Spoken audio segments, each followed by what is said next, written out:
ঐতিহাসিক সোহরাওয়ার্দী উদ্যানে আয়োজিত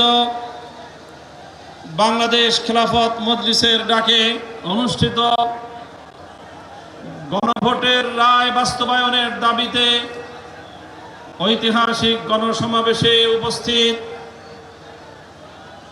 সংগ্রামী নেতৃবৃন্দ, বাংলাদেশ জাতীয় সংসদের বিরোধী দলীয় নেতা, বাংলাদেশ জামায়াতে ইসলামী ও 11 দলীয় ঐক্যের শীর্ষ নেতা জনাব ডক্টর শফিকুর রহমান, উপস্থিত জুলাই বিপ্লবের অগ্রসেনানী জাতীয় নাগরিক পার্টির সংগ্রামী আহ্বায়ক, জাতীয় সংসদের বিরোধী দলীয় জনাব ইসলাম, উপস্থিত বাংলাদেশের মুক্তিযুদ্ধের অন্যতম শীর্ষ নেতৃত্বের অধিকারী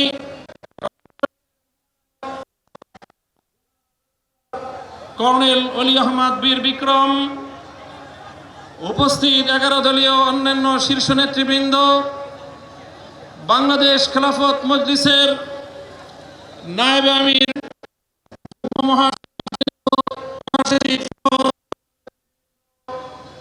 সংগ্রামী বাংলাদেশ খেলাফত মজলিসের সর্বস্তরের নেতা কর্মী ও আমার প্রাণপ্রিয় দেশবাসী, আজকে ত্রয়োদশ জাতীয় সংসদ নির্বাচন এবং বাংলাদেশে চতুর্থবারের মতো সংগঠিত গণভোট অনুষ্ঠানের 3 মাসের মাথায় ঢাকার প্রাণ কেন্দ্রে আমাদেরকে গণভোটের রায় বাস্তবায়নের দাবি নিয়ে সমাবেশ করতে হচ্ছে। আমি মনে করি এটি বর্তমান ক্ষমতাসীন সরকারের জন্য লজ্জা এবং পরিতাপের বিষয়, তাদের জন্য একটি কলঙ্কজনক অধ্যায়। সংগ্রামী সাথী ও বন্ধুগণ, জুলাই বিপ্লব বাংলাদেশের মাটিতে দাঁড়িয়ে আজকে আমি স্মরণ করছি বাংলাদেশের সেই সকল অকুতোভয় বীর সেনানীদেরকে, তারা এই স্বাধীন সার্বভৌম জাতিসত্তার ভিত্তিতে একটি বাংলাদেশ গঠন করার জন্য যুগে যুগে রক্ত দিয়েছে। সেই ব্রিটিশ বিরোধী আন্দোলনে 1831 সালের বালাকোট, 1857 সালের সিপাহী বিদ্রোহ, শামেলি রণাঙ্গন থেকে শুরু করে 1947 সাল পর্যন্ত যারা রক্ত দিয়ে জীবন দিয়ে ভারতীয় আধিপত্যবাদ থেকে এই পূর্ববঙ্গ নামক বাংলাদেশের একটি স্বাধীন মুসলিম জাতিসত্তা গঠনের জন্য সংগ্রাম করেছিল। বিংশ শতকের গোড়ার দিকে 1905 সাল থেকে বঙ্গভঙ্গ থেকে কলকাতা এবং দিল্লির আধিপত্যকে যারা মানতে অস্বীকৃতি জানিয়ে রক্ত দিয়েছে, জীবন দিয়েছে, 1921 সালে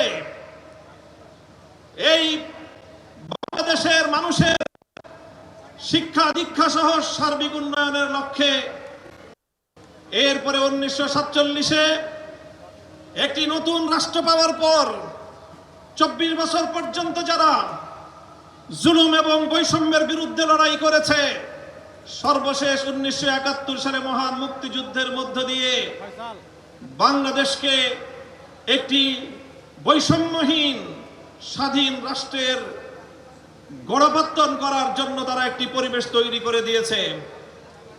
এরপরে 1971 সাল থেকে 1990 সাল 90-এর গণ অভ্যুত্থান সহ ধারাবাহিকভাবে বাংলাদেশের ন্যায়, ইনসাফ এবং জনগণের অধিকার প্রতিষ্ঠার সংগ্রামে অনেক রক্ত এবং ত্যাগ স্বীকার হয়েছে।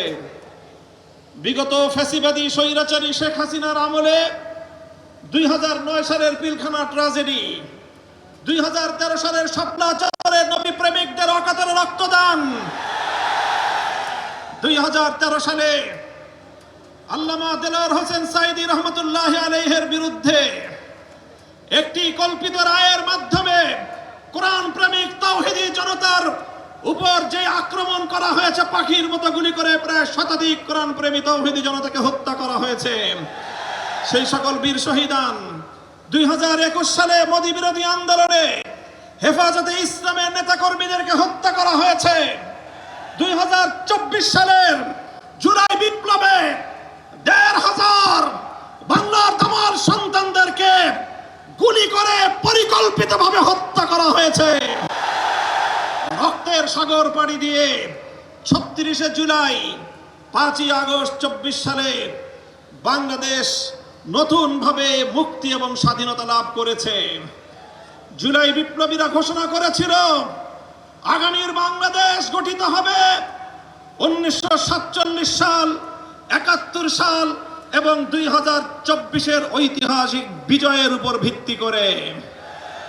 তাই আজ যারা মনে করেন কেন আজকে বাংলাদেশের আলেম সমাজ, কেন আজকে বাংলাদেশের ইসলামপন্থীরা, কেন আজকে বাংলাদেশ খেলাফত মজলিস জুলাই বিপ্লবের পক্ষে এভাবে মাথায় কাফনের কাপড় বেঁধে রাজপথে নামতে চায়, যাদের মনে দ্বিধা সংশয় রয়েছে, আমরা জুলাই বিপ্লবের আকাঙ্ক্ষা জন্য বাস্তবায়ন করতে বিশ্ববিদ্যালয় প্রতিষ্ঠার ঐতিহাসিক প্রেক্ষাপটকে ধারণ করে জুলাই বিপ্লব 1947 সালে অভিপ্রায়কে ধারণ করে, জুলাই বিপ্লব 71-এর মুক্তিযুদ্ধকে ধারণ করে, জুলাই বিপ্লব 2013 সালের স্বপ্ন চেতনাকে ধারণ করে, জুলাই বিপ্লব 2024 সালের ছাত্র জনতার বৈষম্য বিরোধী আন্দোলনকে ধারণ করে। সংগ্রামী সাথী ও বন্ধুগণ, তাই যারা ইসলামকে ভালোবাসেন, যারা বাংলাদেশের শতবর্ষের ঐতিহ্যের স্বাধীনতার সংগ্রামকে যারা ধারণ করেন, জুলাই বিপ্লবের বিপক্ষে তারা থাকতে পারে না। তাই আজ আমি ক্ষমতাসীন বিএনপিকে বলতে চাই, আপনারা ঐতিহ্যের 50 বছরের রাজনীতিকে বিশ্বাসঘাতকতা করবেন না। শহীদ জিয়াউর রহমান, বেগম খালেদা জিয়ার আদর্শের সঙ্গে গাদ্দারি করে বিএনপি টিকতে পারবে না। বাংলাদেশী জাতীয়তাবাদ এবং বাংলাদেশের স্বাধীন জাতিসত্তার যে আকাঙ্ক্ষাকে যদি বৃদ্ধাঙ্গুলি দেন, আপনাদের অস্তিত্ব বিলীন হয়ে যাবে। ভাষায় বলতে চাই, ভাবে সংবিধান সংস্কার করার যেই ম্যান্ডেট প্রদান করেছে, সেই ম্যান্ডেটের বিরুদ্ধে যদি বিএনপি অবস্থান গ্রহণ করে, আমরা স্পষ্ট ভাষায় বিএনপিকে লাল কার্ড দেখাবো।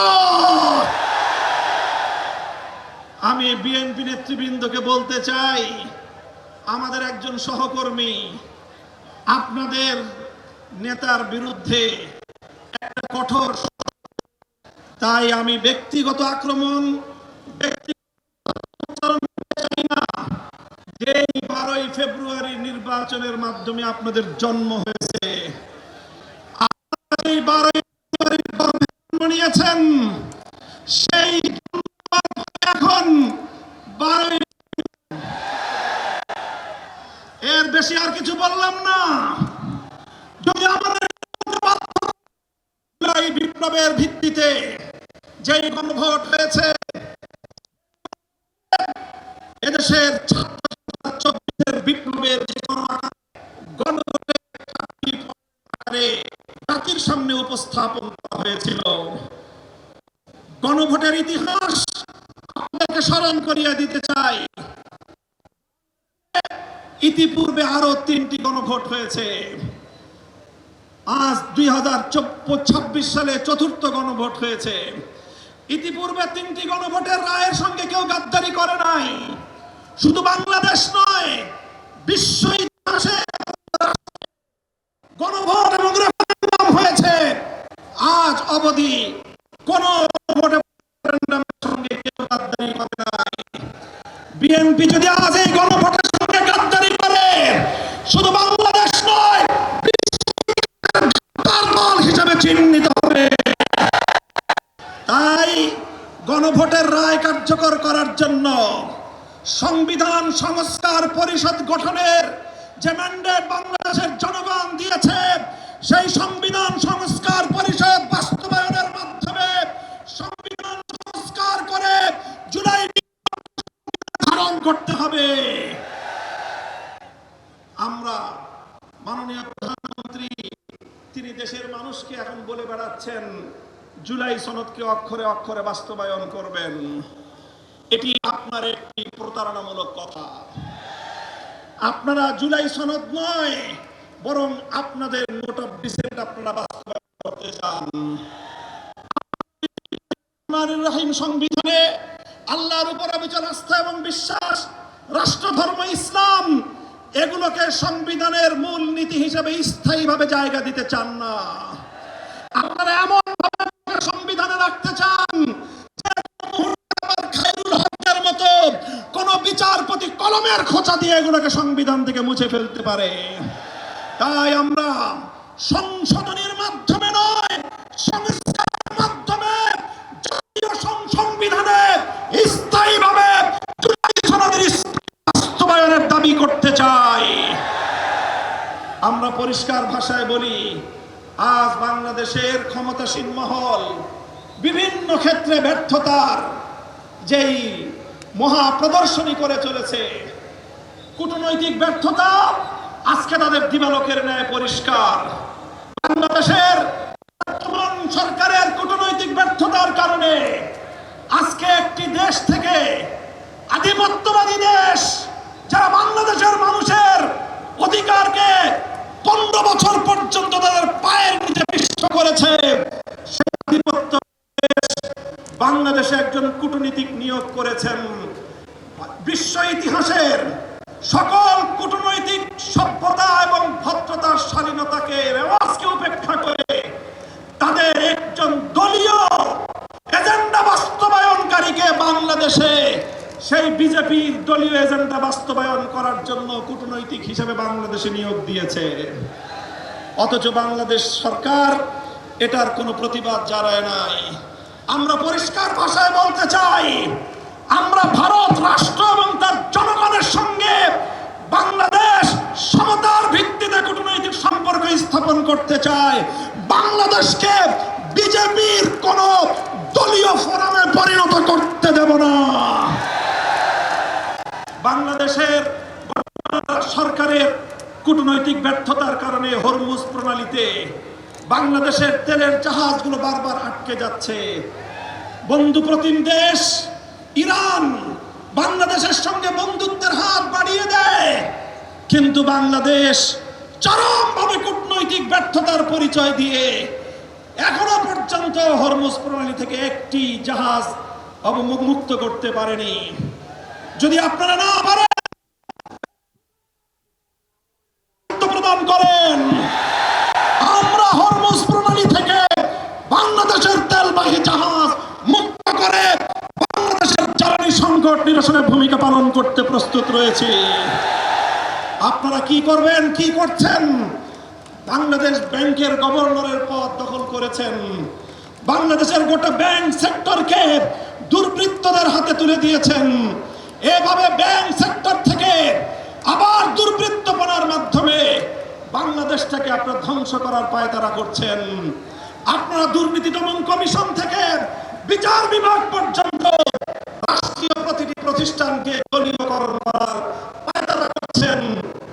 আমাদের আখেরি পয়গাম, বাংলাদেশ ইনশাআল্লাহ কোনদিন যে একদলীয় বাকশাল তন্ত্র অথবা বিএনপি তন্ত্রের যুগে ফিরে যাবে না।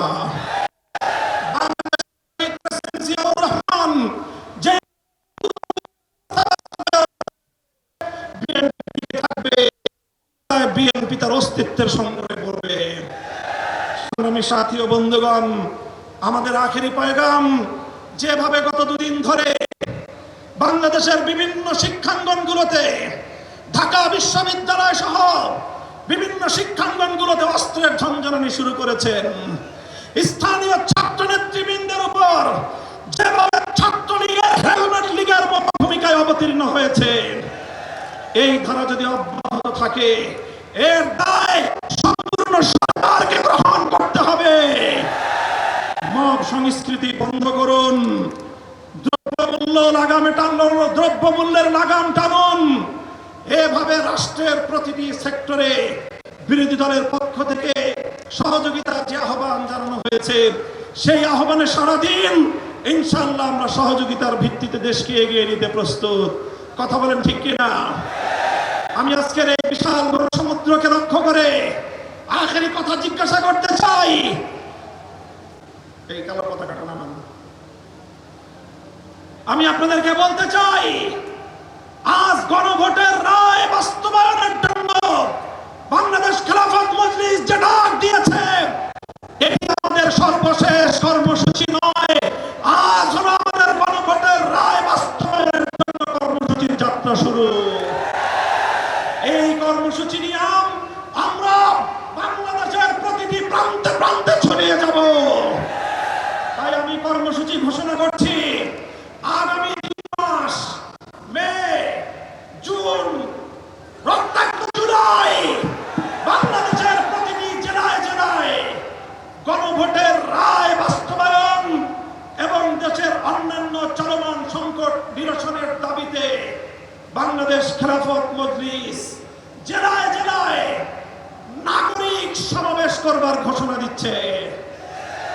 প্রতিটি জেলায় নাগরিক সমাবেশ বাস্তবায়নের পর 2026 সালের 36শে জুলাই, 5ই আগস্ট ঐতিহাসিক এই ঢাকায় বাংলাদেশ খেলাফত মজলিসের গণমিছিল অনুষ্ঠিত হবে। কর্মসূচিগুলো আপনারা বাস্তবায়ন করবেন তো ইনশাআল্লাহ? আমরা আমাদের আবার আখেরি পয়গাম দিয়ে যেতে চাই, এই গণভোটের রায়ের সঙ্গে যদি জনগণের অধিকারকে যদি রাষ্ট্রীয় ক্ষমতার জাতাকলে পিষ্ট করার চেষ্টা করা হয়, আবার জুলাই হবে, আবার যুদ্ধ হবে ইনশাআল্লাহ। ওয়া আখিরু দাওয়ানা আলহামদুলিল্লাহি রাব্বিল আলামিন। সুবহানাল্লাহি ওয়া বিহামদিহি।